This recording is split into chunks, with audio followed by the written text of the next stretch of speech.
Welcome back to the Real Estate 401k Show. I'm your host, Mike Weinstein, alongside Justin Frederick and dipshit over there. You know I had to do Jersey.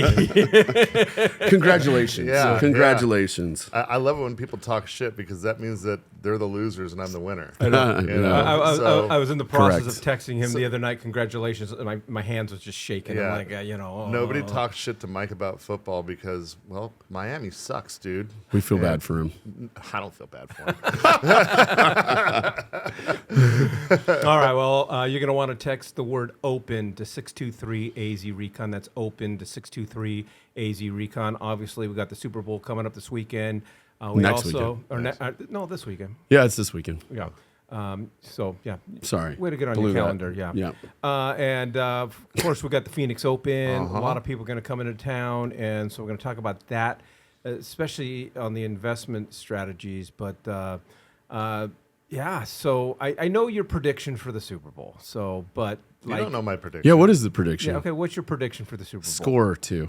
Ooh, I don't know about score, but I can tell you what I want it to be versus what I think it'll actually be. Tell us what you think it will be. I think it's going to be somewhere around 28-31 to 13, maybe 17. I don't think we're going to win. Really? No, dude. Have you seen Seattle? You know, They're ridiculous. That's They not what I are. want. Well, but right. They are ridiculous. They're They're ridiculous. I want it to be 108 to 3 us, But I'm also not a freaking idiot. You know what I their mean? defense is gangbusters. Their offense is just a powerhouse. And they're healthy, and I mean Yeah. we are too. But other than Vrabel, we don't and McDaniels, we don't have anyone that's ever had postseason experience. Like, I'm not an idiot, and I'm not hating on my own team. I love them. I want them to win. But I'm taking this as a massive win, going from 4 wins last season to now we're going to the Massive Super Bowl. win. Massive win. So I have nothing to be ashamed of. But yeah, I don't think that we're going to stand up to Seattle D, and I don't think that we're going to be able to stop their offense enough to outscore them. So, I do think that we're going to outcoach them, but at the end of the day, it's going to take a lot of different pieces of the puzzle in order to get the job done. So, All right. Well, what about you, Justin? What are your predictions for the big game on Sunday? First of all, Justin cares about is watching Bad Bunny. Yeah. damn. Yeah. Just seeing another Seattle New England Super Bowl it's a tough one for me. I'm a Broncos fan. A lot of people don't know that, but I'm a Broncos fan. So it was a tough loss for me a couple weeks ago. Went to the game in Denver. But I would love to see a great game. I always love to see great games. I want it to be close. I do believe that Seattle's got all the pieces to the puzzle. They got a great defense, great offense, and their coaching staff is incredible. Their owner is fantastic. I also feel like the same with New England. And there's a lot to be said for finding a way to win. And I think Vrabel coaches to the game. So if you watch the Denver game, he could have passed the ball a lot more. He was playing to play the clock right off the bat. And in that game when it started snowing, there was no traction anywhere. How are you doing in that snow? I was freezing. I forgot my jacket at home too. So it was supposed to be a sunny day. Yeah, for everyone there, Justin went to the game, and It was supposed to be a sunny day. So yeah, I had 2 long john shirts on in my jersey, and I did bring gloves. Thank God I brought gloves. I had hand warmers in there, and but man, I was frozen. Yeah. But yeah, I think unfortunately I think it's probably going to be like 14 to 17 points New England, and I think Seattle's probably going to put up 30. So basically what I just said. Basically exactly what you just said. Yeah. I really do feel like now I really hope, and for Drake May and that team and what they've been through, again, I'm not gonna shoot them short. They definitely have a chance. I mean, they're there For sure. They went through Houston, and that team is scary. Everybody wanted you guys to win to get Houston out, and They took care of business that game, Yeah. even with 4 turnovers. Yep. So big game. I mean, it was a hell of a rebuilding year. Yeah. You know? hell of a rebuilding year. Well, I actually hate to say it. I'm actually rooting for the Patriots. Me too. Because I can't stand the Seasucks. That's what my kids used to call them. Seasucks. Yeah. And I think the Patriots are going to pull it off. I think it's going to be 24-21, and I think it's all going to come down to coaching. And Ryan and I discussed before you got into the studio today. Vrabel should be crazy. the coach of the decade. Yeah. You know what he's ridiculous. able to do, and I think he's going to have He's a his leader of young- men. He's going to have his young team ready to go emotionally, psychologically, and I think he's going to be able to keep them from that overwhelming 2 weeks leading up to the Super Bowl. So that's my prediction: 24-21 Patriots. All right. Dude, I hope you're right. You know I do. Love it. All right, so moving along to something more fun. Who's going to take the Phoenix Open? Oh, I mean, jeez, have you guys even looked at the lineup yet? So if you're an avid golf watcher, follower, or golfer, you know whenever the Masters comes around, you're always like, okay, like you're looking at who's hot and or who plays the course best or whatever. When it comes to the Open in Phoenix, it's different. It is a different tournament than any other one on the tour. The human factor, the electricity in the crowd, just the overall experience makes it anyone's game. And a lot of golfers don't like golfing at the Phoenix Open. Well, a lot of them do like golf. Like, you know what I mean? Like the ones that are cool with all the loud noise and the partying and the booing. Yeah. I mean, like the Phoenix yeah. Open, you can get booed. Yeah. You don't go to Augusta and Yeah. get booed. No, like they love it and they feed off of that. It's the golfers that are super conservative and wanting everything to be quiet. They usually don't do too well because they're just gonna get smacked. We don't care if you are not nailing the green on 16, you are getting booed.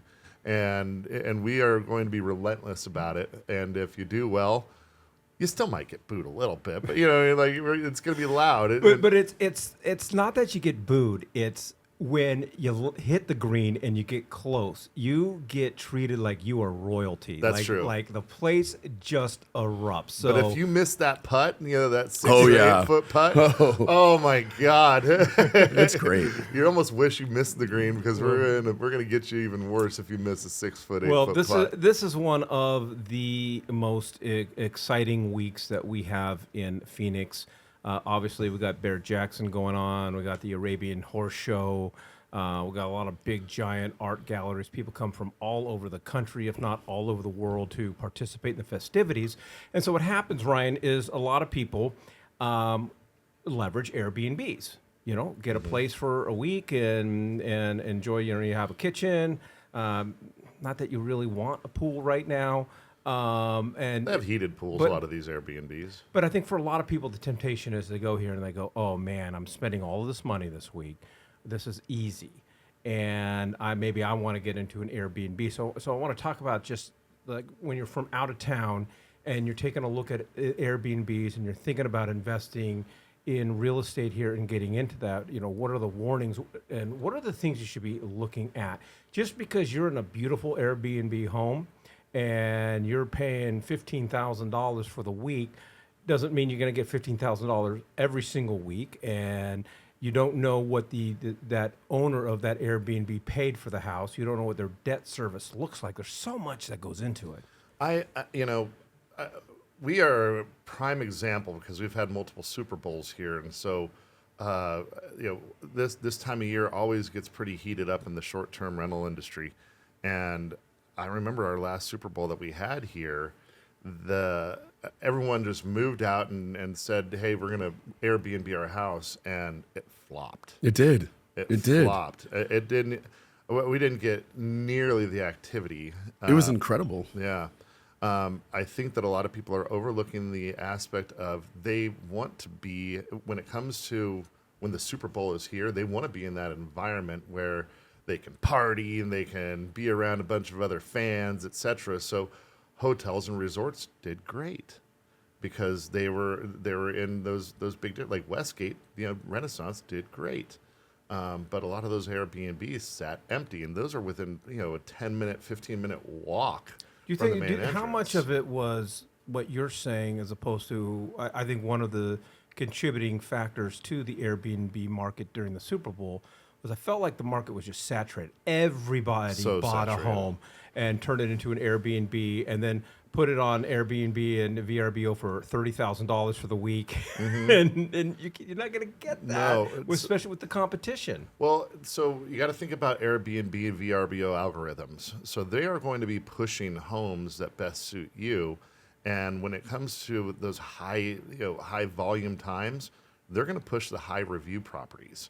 And so if you just bought a house and you're wanting to convert it to an Airbnb and you think that you're going to see that kind of success after it only point. being on the market a for a great couple point. months, you're dreaming. You're outside Yep. of your mind. You're a small fish in a massive ocean with some big whales that are going to eat up the lion's share of of those consumers. So if you are thinking I want to be into the short-term rental business, you need to have I would say at least an 18-month ramp up. So you're not going to capitalize on this weekend if you buy now. You're not going to capitalize on the next year, but the year after that, after you've proven success and you have 20, 30 reviews that are all 5 stars with with raving narrative behind it, Yeah. saying, "Hey, look, like Justin was super responsive. He was." The house was in great shape, and the pool was awesome, etc. Then you're setting yourself up for failure. So I maintain you need 18 months in order to establish it. And the second thing is the mindset. I am appalled at how many people I've run into that have bought short-term rentals, and they think that it's just that. You are not buying a rental. I understand it is real estate, but what you're doing is you're buying a hospitality business. Okay. The reason why people went from hotels over to Airbnbs about 5-6 years ago wasn't just because of COVID. It was because they said, you know what? These hotels and these resorts, they're outside of their mind. I'm over here paying a $50 resort fee and the pool's out and the elevators don't work. And the last time this room was remodeled was 10 years ago. Like, what am I paying these huge fees for when I can go rent this house or a studio or whatever and get the same, if not better, hospitality? These resorts and these hotels figured it out, and they said, okay, we're screwing up here. I mean, that's why you're seeing that $50 million renovation going down over at the Point. They were struggling. The Princess has had to do a bunch of stuff. They usually remain right there at the top no matter what. They're on their game. They've always put service first, but they never saw a blip in the matrix because of it. But those resorts that were losing their market share, over to Airbnbs, now it's shifted back over. And I think that if you're going to consider investing in a short-term rental, you better make sure that your business plan has a massive element that caters to the hospitality element. Well, if you're here for the festivities this week, or even if you're local and you thought about getting into the Airbnb space, there's so much that goes into it, and you just got to be. It's not as simple as just finding a real estate agent and going and buying a home. We'd love to sit down with you and have those strategy talks. And all you got to do is text the word "open" to 623-AZ-RECON. That's "open" to 623-AZ-RECON. I think, Justin, one of the biggest points to me that Ryan made, it is that ramp up. Because I think there's this myth of, yes, I've got to buy the house, I've got to furnish the house, and I've got X amount of dollars. But it doesn't mean once you go on Airbnb, you're just going to have guests left and right. And especially at the very beginning, pricing-wise, you got to be incredibly competitive. And sometimes you want to be one of the lowest ones just to get that activity. Well, if it's taken 12 to 18 months to ramp up, I mean, you've got a lot of holding costs. You got all these utility payments. You got your mortgage payment. You got your HOA payments. You got all of these things. And to me, that's where people got into trouble. especially the novices that just thought it was just going to be really easy, because that can, if you don't have the cash to cover that, it can eat you alive. Sure can. And, I think a lot of people that got into the Airbnb last Super Bowl, they were thinking about Super Bowl 30. Remember Super Bowl 30? I do. People were paying ungodly amounts of money for properties then to rent for the Super Bowl. Most people were leaving their own homes and having people moved in. I couldn't talk my wife into it. I wanted to so bad. But it's different now because Airbnbs are now a thing that wasn't a thing then, and so people were thinking, oh, I'm going to be able to get this money, and now that times and inflation and all this stuff. But you nailed it with hospitality, and the time it takes to make a name for your Airbnb, establish yourself. And I think a lot of people don't realize, like, for my Airbnbs, it's all about the kids. So I think a lot of people go to Airbnbs rather than hotels when they have families, and multi-families are trying to stay in Airbnbs just so, again, not to go to a hotel and buy or get 4 rooms for 2 families that are flying in. So I'm always making it, okay, going on vacation, trying to relax, not have to take care of the kids as much. So I need to have arcade games or a playhouse in the back. A lot of people aren't thinking about that. So I feel like that's one of the attractive things about my Airbnbs is I'm always thinking about the kids. Like, what kind of games can I have for the kids? What can entertain them so the adults, and make sure that the adults aren't too far so they can still hear the kids and hang out with them, but enjoy themselves while they're hanging out with them. Not just sit outside while they're watching the kids while all their buddies are inside. Want to bring out their buddies to where the kids are participating. So those are all those things that you got to consider with the Airbnbs. But it's definitely a different market now. And to add on to that, I am seeing less and less demand for the smaller 1-bedroom, 2-bedrooms. If you're going to do it, you kind of need to bite the bullet, get a 4 or 5 bedroom in a more luxury style setting. And that's when you're going to start to see more and more attraction on it. And if you can get a king bed in there, don't put a queen. Yeah. Like, these people are paying a lot of money and they're wanting to be pampered. They may have a queen size bed at home, but if they're going to go spend thousands of dollars for a weekend, put them on a king. Yeah, put them on a king bed, and it drives me nuts when I see that, because I'm like, you could easily have put a king in there, but you went with a queen. It's just the little things that Right. the novices, the inexperienced, short-term rental people don't understand. It's just, that's why just having discussions with people or working with people like the 3 of us that have short-term rentals, it's all that little stuff that makes the experience that much better. And on the systems and operations side, I see all these people. I'm gonna change this. And I'm gonna do it my way and whatnot. And it's like, okay, get ready to fail, because Airbnb and VRBO have built out their algorithms and such, and they're going to be the ones that make or break your establishment. So especially up front, the first year, do whatever Airbnb, VRBO tell you to do. Don't try to go rogue. Don't say, oh, well, I'm only going to do 5-night minimums and with a strict cancellation policy, and I'm going to have these higher prices. You are just going to go down in their algorithm bucket, well below purgatory. You're never going to get off the ground. And then when you finally start listening to them, it's too late. Well, I also want to be clear. I mean, I think, people listening to this episode are thinking, okay, well, boy, these guys are down on Airbnbs. I'm not down on Airbnbs at all. I love them. They're absolutely great. They're great opportunities. It's just understanding what you're getting yourself into. And I think for me, a good play is finding a house that was an Airbnb, where the owner is just wanting to get out of it or whatever the case is, because oftentimes you might have to replace some stuff, but it can come furnished. It could have a lot of those little things. To your point, Justin can have the playground in the back, and it can save you a lot of costs. And typically, if somebody who previously owned Airbnb is selling theirs because they've had a bad experience, they're beat down. They're ready to just have somebody come and take it off their hands. And, go ahead. Sorry. I definitely think people get beat down on these. I mean, because there's a lot of people moving in and moving out of these properties. You have kids coming in. You may have animals in yours. So you got to be prepared to buy new things, continually maintain your property. And I think that's where a lot of people fail is they're like, I'm not going to maintain this because it's just going to get destroyed. No, you got to do that. That's why you're charging a good amount of money. And the way that we look at it is, hey, I'm making enough money here. If I need to, I can refurnish this in 1 month with my revenue. And, sometimes we have to go in and buy new things. That's part of the cost of operating a business.